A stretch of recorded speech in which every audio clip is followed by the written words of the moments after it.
Scotland versus Nepal जो कि final match है इस राउंड का, मैच 6 जो शुरू होने वाला है कुछ ही घंटे बाद। इस मैच की मैच रिव्यू की अगर बात करें हम तो कल एक बहुत डिसअपॉइंटिंग परफॉर्मेंस नेपाल की तरफ से हुआ है, जहां पर 199 का स्कोर वो चेस कर नहीं पाए, जिसमें 60 प्लस रन से उन्हें हार मिली है। वही स्कॉटलैंड की अगर हम बात करें तो लगभग सेम सिचुएशन उनके पास भी थी उनके लास्ट मैच में नामीबिया के खिलाफ ही, जबकि उनकी पूरी टीम 216 रन का चेज उन्हें करना था और 130 करीब पे 7 विकेट उनके भी गिर गए थे, लेकिन उनके लोअर ऑर्डर्स ने बेहतरीन टीम की रिस्पॉन्सिबिलिटी समझकर अपनी टीम को जीत दिलाई। तो कहीं ना कहीं स्कॉटलैंड के लिए एक पॉइंट ऑफ जरूर है लास्ट मैचेस की अगर हम बात करें। वहीं पर अगर बात करें नेपाल के लिए दोनों क्लास के बारे में तो डेफिनेटली नेपाल ने एक बहुत ही ज़बरदस्त मैच स्कॉटलैंड को हराया था अभी जब उन्हें 144 पे ऑल आउट किया था।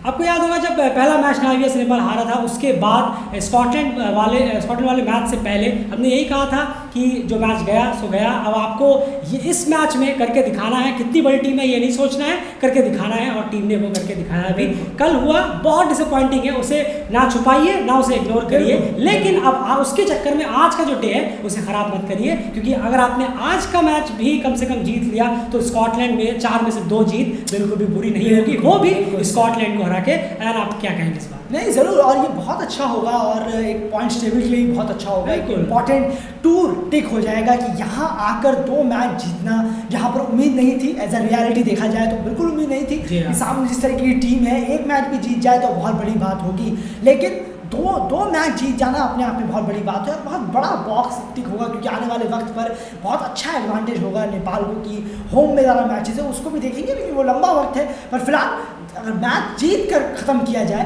तो ज़रूर इसका पॉइंट्स टेबल में बहुत अच्छा असर करेगा, बिल्कुल असर करेगा, और वापस से राउंड कंप्लीट हो जाएगा और आप 5वें नंबर पर अपने आप को स्टैब्लिश कर लेंगे, जो कि अभी आप 6ठे पर हैं। लेकिन इसके लिए कुछ चीज़ें करनी होगी। पहले नामीबिया की बात करते हैं एंड की जगह स्कॉटलैंड की बात करते हैं एंड प्लेइंग 11 आपको क्या लग रहा है लास्ट मैच की तरह सेम होने वाला है? ज़रूर देखिए, अगर कुछ चेंज होगा तो पेस बॉलर में चेंज हो सकता है, वरना फिर स्पिनर्स ही कैरी ऑन करेंगे, क्योंकि अच्छा कर रहे हैं उनके स्पिनर्स, थोड़ा सा मार्क वार्ड बस थोड़ा सा खर्चीले हो रहे हैं, पर लगता नहीं है चेंज होगा। जब पेस बॉलर्स में हाँ कोई अंदर आ सकता है, कोई बाहर जा सकता है, क्रिस ग्रीव्स को बाहर जाना तो नहीं चाहिए जिस तरीके का उन्होंने परफॉर्म किया। बिल्कुल, तो कहीं ना कहीं ये प्लेइंग 11 की सेम रहने वाली है, नामीबिया के खिलाफ उनकी रही थी। एक पेसर आपको इन और आउट होता हुआ नजर आ सकता है। एंड टॉस जीतकर स्कॉटलैंड के लिए मेरे हिसाब से तो कहीं ना कहीं कंडीशंस कैसे भी हो, मेरे हिसाब से स्कॉटलैंड के लिए पहले बैटिंग करना ही बेहतर रहेगा, क्योंकि जैसे नामीबिया ने कल किया, क्योंकि डेफिनेटली आपको अपने ओपोनेंट को भी देखना है कि वो किस में ज़्यादा स्ट्रगल करते हैं।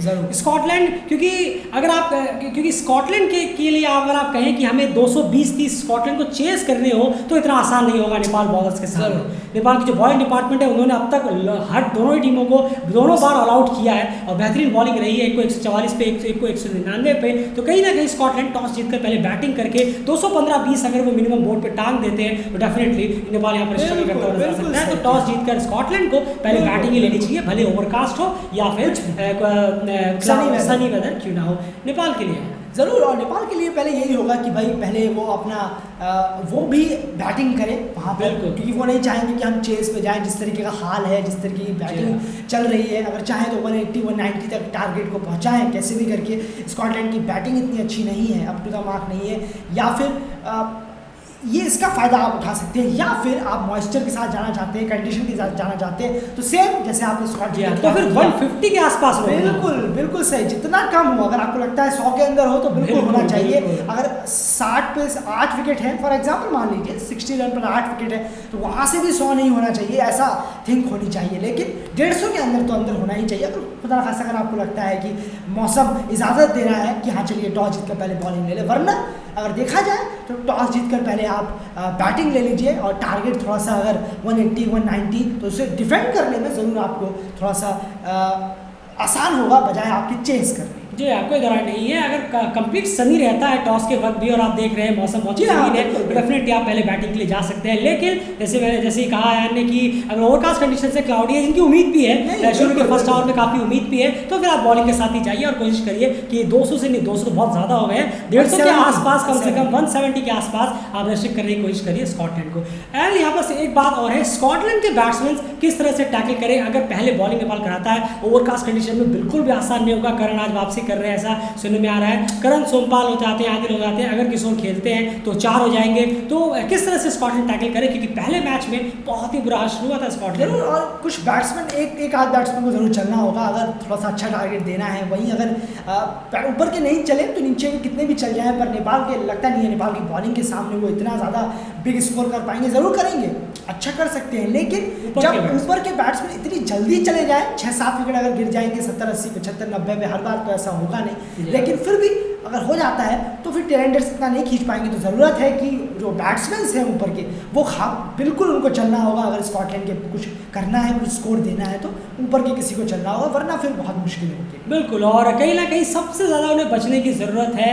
जो पहला स्पेल होगा पेसर्स का वो, और उसके बाद मिड में संदीप लामिछाने, बिल्कुल ये ही लगभग क्या है ढा रहे हैं। और इनसे अगर आप बच पाए तो इतना आसान बिल्कुल भी नहीं है, इतना कहना आसान है, लेकिन फिर भी अगर आप बच पाए और स्कोर कर पाए डेफिनेटली नेपाल स्ट्रगल करता नजर आएगा। नेपाल के लिहाज से अगर देखूँ मैं तो क्या चीज़ें वो इस मैच में करे को कि बेहतर रहे। मेरे ख्याल से अगर ओवरकास्ट है जैसे हमने कहा तो डेफिनेटली फिर से उसी बात को हम राग अलापेंगे। आप थर्ड स्पेसर को टीम में लेकर आइए, किशोर महातो को वहाँ पर लेकर आइए। उसके अलावा ये जो बैटिंग का जो हॉन्ट है जो लगातार डराता रहता है टीम को, इससे बचने के लिए क्या किया जा सकता है? सबसे पहले तो मैं ये कहूँगा कि अगर ये फॉर एग्जाम्पल मान लीजिए अगर मैं यहाँ बोर्ड में अगर कोई मेंबर होता, मान लीजिए ऐसे ही मैं बोल रहा हूँ, मेंबर होता तो सबसे पहले मैं टीम मैनेजमेंट को फ़ोन करता और कहता कि आखिर ये कौन सा फैसला हो रहा है कि कंडीशन आपको अप्लाई कर रहे हैं, क्या रीज़न है कि इस कंडीशन में किशोर फिट नहीं बैठ रहे। मुझे इसका जवाब चाहिए। अगर मैं बोर्ड में होता फॉर एग्जाम्पल तो सबसे पहले मैं इसका जवाब मांगता और उसकी क्लास लेता कि आखिर इस कंडीशन में आखिर उस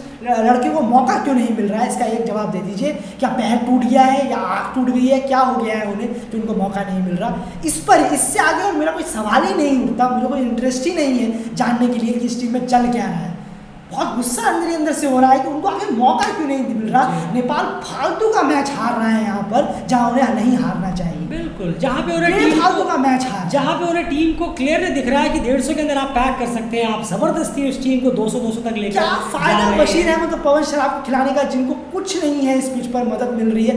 जे स्मिथ उन्हें धो दे रहे हैं रख के अपने ओवर में, और आप उन्हें खिला रहे हैं। वहीं पर दूसरे पेसर को देखिए क्या बॉलिंग करा रहे हैं वो लोग, और विकेट लेके चले जा रहे हैं। पेसर है, उसके बावजूद इस कंडीशन में वो क्यों फिट नहीं बैठ रहे, कोई अगर समझा पाए तो बहुत अच्छा हो। बिल्कुल, एक तरफ वर्नर स्कॉट्स को देखिए, वो भी लेफ्ट आर्म स्पिनर थे, कल उन्होंने 5 निकाला। ऐसा करें तो दूसरी तरफ बशीर अहमद को आप देखिए वो कितने रन्स के लिए गए, लगभग शायद 45-50 रन के करीब वो गए हैं। तो आप देखिए रन्स कितने उन्होंने लुटाए, और उन्होंने जो विकेट भी लिया जे स्मिथ का, वहाँ पर जे स्मिथ का ग्रिड था, बस बहुत ज्यादा वो लालच में आ गए, इसीलिए रॉन्ग लाइन के शॉट खेल गए और बॉलिंग कितनी खराब आ रही थी। उसके बाद भी डेविड विलीज ने भी स्ट्रोक लिए, रूबेन ट्रम्पलमैन ने भी उन पे स्ट्रोक लिए। ऐसा लग रहा था कि जैसा डर संदीप का है, जैसा डर पेसर का है, वो डर तो दूर की बात, वो एक प्राइम बॉलिंग कराते हुए नजर आती है। ये चीज़ सोचिए समझिए, इसमें अगर अप्लाई करते हैं तो बहुत बेहतर होगा। फिलहाल ओवरकास्ट कंडीशंस हो तो फिर से वही कहेंगे, तो वापस से आप किशोर को प्लीज़ लेकर आइए, ये आखिरी मौका है, करिए कोशिश करें। लेकिन ये जरूर कहेंगे कि नामिया से आप हारे थे, उसके बाद भी हमने ही कहा था कि आप बिल्कुल कर सकते हैं, भली स्कॉटलैंड कितनी बड़ी टीम क्यों ना हो, टीम ने करके दिखाया। आज फिर हम वही कहेंगे,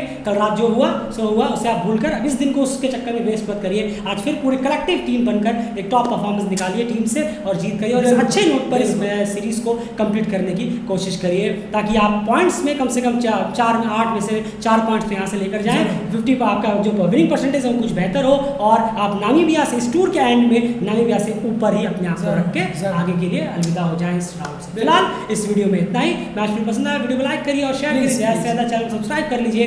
पोस्ट मैच से लेकर हाजिर होंगे, और आज ट्विटर पे लगातार स्कोर अपडेट्स आपको मिलती रहेगी। आप ट्विटर पे जब भी मैच चलेगा आपको कोई भी क्वेश्चन है आप पूछ सकते हैं। कल रिप्लाई हम नहीं कर पाए थे, लेकिन आज फिट एंड फाइन है और पूरी उम्मीद है कि आज बेहतर परफॉर्मेंस दोनों टीमों की तरफ से देखने को मिलेगा।